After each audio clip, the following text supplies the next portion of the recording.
Hello everyone, my name is Nilanjan Chatterjee and today we are going to discuss Indo-Roman trade, a transoceanic network in ancient Indian history. We often talk about trade deficit, foreign reserve and all these problems in modern world that India is facing right now. Okay? But in ancient past, the scenario was very different. Okay? Why? Because India happened to be one of the major powers in overseas trade and all sorts of trading networks. How do we get to know about these things? Let's discuss.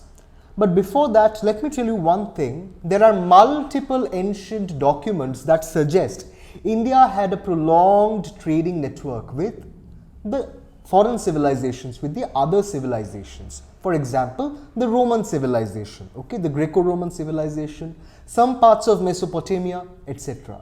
Let's talk about the Indo-Roman trade that is found, that is discovered by historians materially from different parts of India and South Asia. Let's delve into it. As we can see in the very first slide, the Indo-Roman trade flourishing from the late 1st century BCE to the 3rd century CE represents one of history's most significant phases of early transcontinental commerce. Long before European colonial powers, the Indian subcontinent was a major node in the global exchange network, linking Rome, which was the center of the Roman Empire, Egypt, Arabia, India and Southeast Asia via both land and maritime trade routes. Okay, let's come to the second slide and the very first point of today's discussion. Understanding through multiple sources. As I've already mentioned, there are multiple sources talking about the Indo-Roman trade, the connection, the material and trading connection between the Indian civilizations and Roman civilization. Okay, first point is literary accounts. Our understanding of Indo-Roman trade is built upon literary accounts such as Pliny the Elder's Natural History. This is a very important work. I'm repeating, Pliny the Elder's Natural History. Other than that, the Periplus Maris Erythraei, that is the Periplus of the Erythraean Sea. Okay, I'm repeating, the Periplus of the Erythraean Sea. You can maximize, you can zoom in the slide and take a screenshot of the name of the sources. Now the third source is Ptolemy's Geographic Hyphagesis, Ptolemy's Geography you can also write, and Tamil Sangam literature. The most important source that is found from our land, that is the Tamil Sangam literature. Okay. So let's come to the second point, that is archaeological evidence. Okay, these texts are supplemented by robust archaeological data. Okay, considering Roman amphorae as are basically jars. Okay, used in Roman civilization, ancient Rome. Coins, terra sigillata. Sigillatas are basically kind of containers or pots, and port remains from sites like Arikamedu, Pattanam and Berenike. Okay.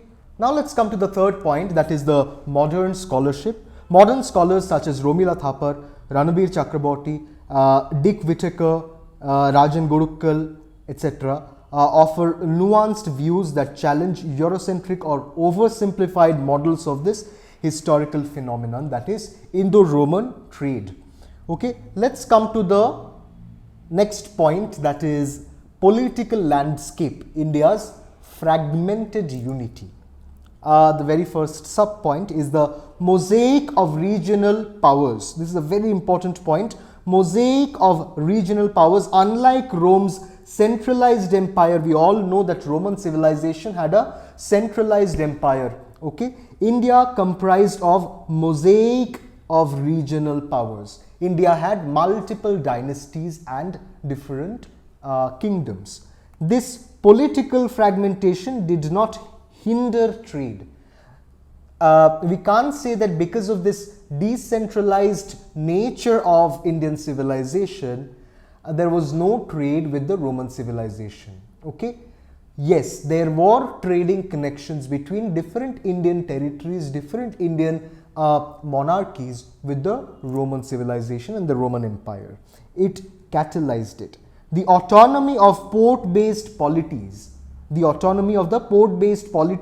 coupled with their desire for external revenue and prestige, okay, created fertile ground for international commerce, particularly those territories and kingdoms which were very close and related to port areas, port cities, had a very strong connection with the foreign civilizations like Roman civilization. Okay. Next point is strategic positioning. That is also very important. Dynasties from the northwest to the deep south actively promoted and benefited from maritime exchange, leveraging their geographical positions to control key trade routes and ports. Now the third point is urban development. This period witnessed the intensification of state structures, as we see city-states are forming and then the states, monetization of economies, and the growth of port-based urban centers, okay, that facilitated trade and cultural exchange. So along with the growth of urban centers connected to port-based areas, ports, we see development of these trading economy that actually I would say triggered the Indo-Roman trading connection. Now let's talk about the Mauryan aftermath. First point is the Mauryan Empire from 321 to 185 BCE, though did not involved into direct Indo-Roman trade. During the Mauryan Empire laid infrastructural and ideological foundation for trans-regional connectivity. Okay, administrative systems established by Ashoka facilitated internal trade routes linking urban centers to coastal towns. And also one thing to acknowledge, particularly during the Mauryan period, India got exposed to the Central Asian and further Greco-Roman world. Okay, because of Ashoka's practice of propagating Dhamma. Through Ashoka's propagation of Dhamma, India and Indian civilization got exposed to the foreign world. And that is how, as the historians often argue, the doorway of Indo-Roman trade kind of opened. Okay. The next point is post-Mauryan transition. Following the Mauryan decline, regional powers like the Shungas, Satavahanas and Indo-Greeks emerged. Okay, right after the decline of the Mauryas, we see mostly these powers are emerging. Shungas, Satavahanas in the south, Andhra region, and Indo-Greeks in the northwest, the Shaka Pallavas. Okay, Shaka Pallavas, we often say Scytho-Parthians. Okay, the Indo-Greeks. The vacuum allowed for the ascent of coastal port polities, eager to assert autonomy through trade revenue. Okay, so that created some kind of a vacuum in economic and political terms, which was to be fulfilled with some strong trading economy. Okay, that took place in the post-Mauryan period. As we can see in this slide, the Satavahanas, okay, the masters of the Western Deccan. The Satavahanas' strategic control is our first point. The Satavahanas, who ruled from 1st century BCE to the 3rd century CE, were central to Indo-Roman commerce. They controlled a vast region connecting the Deccan Plateau to the Arabian sea ports. What are these ports? First is Sopara, then Kalyan, then most significantly Barigaza, which is also known as Bharuch, okay, functioning as key mediators between foreign merchants and Indian interiors. Okay. Now the next point is economic integration. Epigraphic evidence such as the Naneghat inscription, okay, of the Satavahanas reveals the prominence of merchant guilds and their patronage by Satavahana royalty.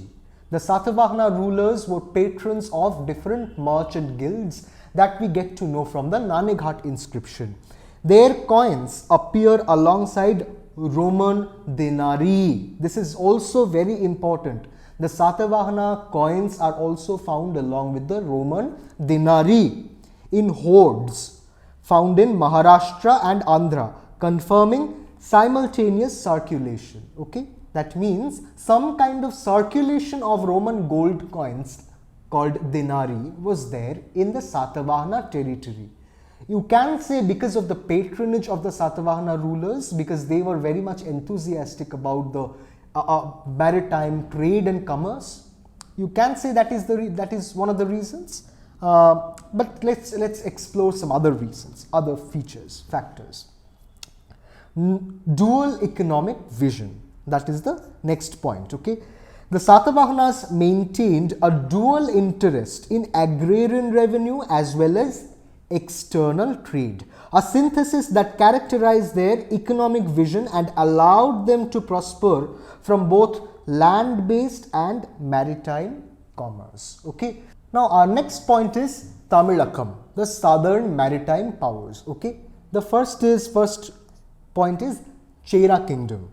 Ruling over Kerala, the Cheras were particularly instrumental in facilitating Indo-Roman commerce through the port of Muziris, which is also known as Pattanam, which is located near Kodungalur. Okay, Roman sources refer to Muziris as one of India's most important ports, renowned for a few things, which are 1. Black paper, 2. Pearls, 3. Ivory, and 4. Silk. These are the materials that we can find in the port of Muziris. Okay. The next point is the Chola kingdom. The Cholas controlled the southeastern coast, managing ports that connected India to the Southeast Asian trade networks. Okay, like the Srivijaya Empire of the Java-Sumatra region, creating a multi-directional flow of goods that included Roman items. So there are arguments by historians that the Chola empires actually carried some Roman wealth to the southeastern part of Asia, to the Java-Sumatra region. Okay, that is how the Java-Sumatra region, the Srivijaya kingdom, these empires got connected indirectly to the Roman glory, to the Roman empire. Okay.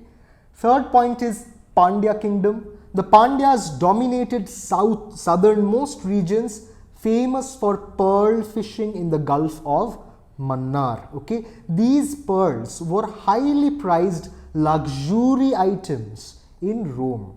Okay, the word luxuria is mentioned in some of the Roman texts. Okay, like the Periplus of the Erythraean Sea. And what are these luxurias? Some historians believe that these luxurias are basically these pearls found in the Pandya kingdom. Okay, commanding premium prices in the Mediterranean markets. Okay, these pearls had high value in the Mediterranean markets.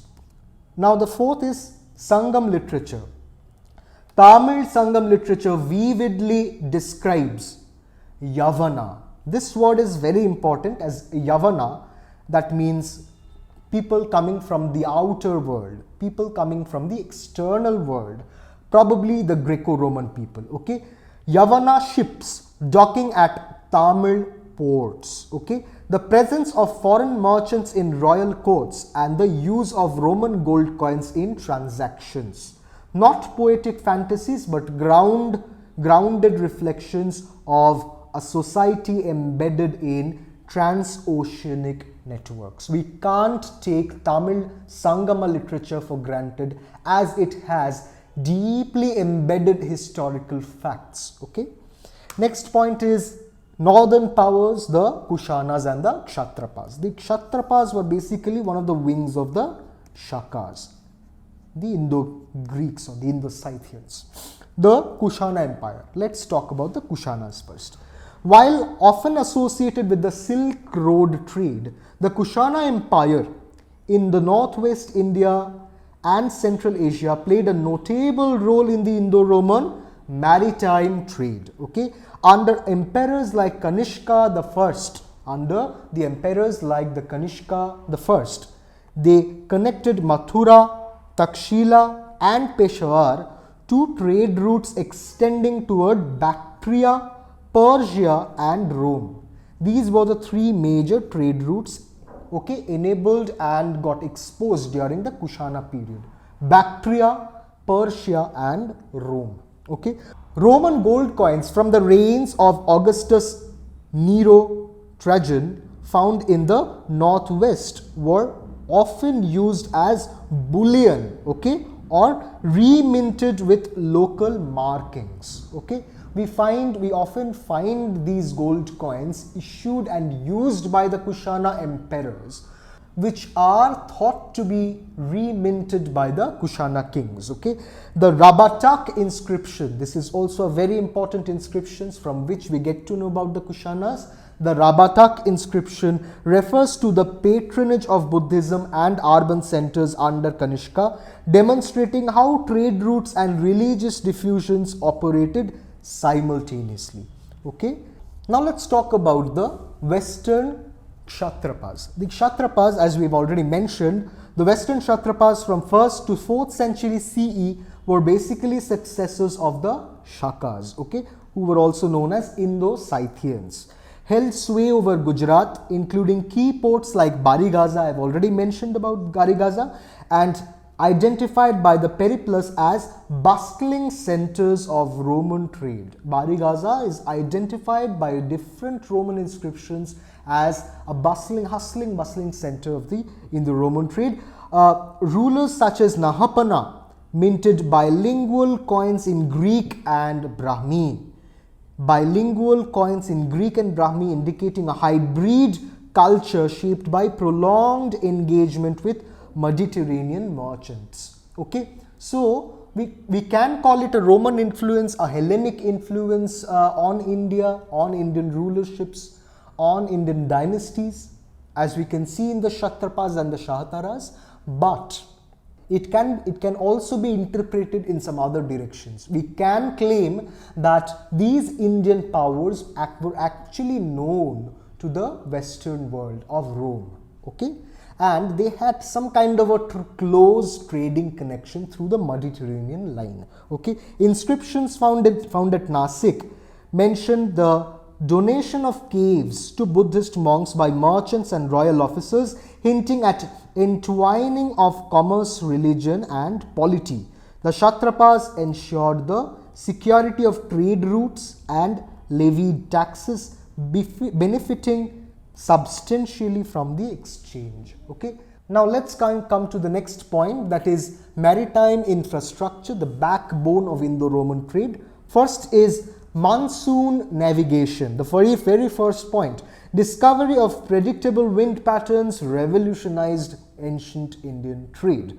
Second is port system, network of specialized harbors with support facilities. Third is inland connectivity, caravan routes linking ports to production centers. Okay. Fourth is urban centers. I've already mentioned urban centers were emerging from the 1st century BCE, cities providing market, storage and administration. And the final point, merchant organizations, guilds and communities facilitating trade. Okay.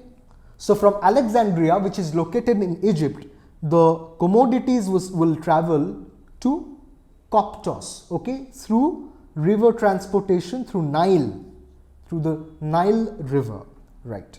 And from Coptos through the eastern desert, it will reach the Red Sea, okay, through the camel caravans, okay, camel caravans, it will reach the Red Sea. And from the Red Sea ports, particularly from Myos Hormos or Berenike, it will finally travel to Arabian Sea, okay, and from Arabian Sea it will reach places like Barigaza near the Indian coast. Okay, so the basic route began from Alexandria through the Nile to Coptos, okay, across the eastern desert via camel caravans to raid seaports. I've already mentioned. From there, the Roman ships sailed southward and around the Arabian Peninsula aided by monsoon winds. The monsoon winds are called hippoloi anemoi, okay? First observed by the Greek navigator Hippelus, okay? These winds allowed ships to travel directly across the Arabian Sea, significantly reducing journey time and enabling annual round-trip trade voyages, okay? So that is it for today. We'll be coming with the second part of today's video in the following week. Please stay tuned and watch our channel. Thank you very much.